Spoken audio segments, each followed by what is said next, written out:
1.25 grams of protein per pound of body weight. Remember, we want to have the protein so that way we keep strength, keep the muscle as we're losing all of the fat.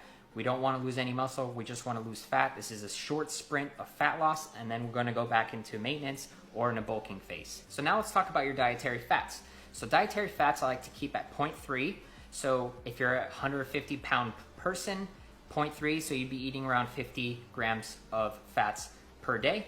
So I don't like to go typically lower than that. That kind of messes around with like your hormones if you don't eat enough dietary fats per day.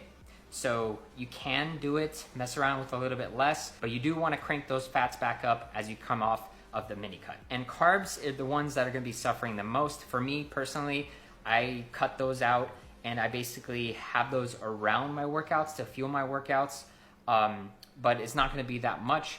Like I said, you're doing a short sprint, short fat loss phase, so that way you can go back into your maintenance calories or into a bulk, whichever one works for you guys. Again, I like to reiterate that this is not for everyone.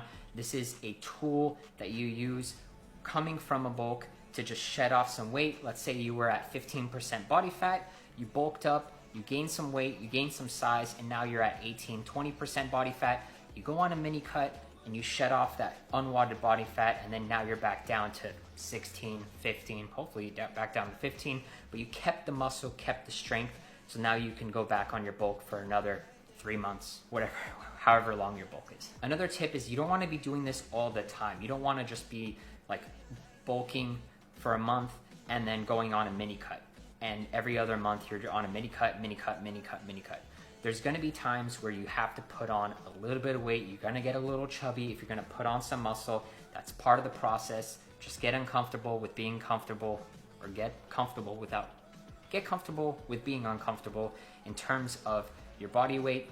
You're going to put on some weight when you go on a bulk.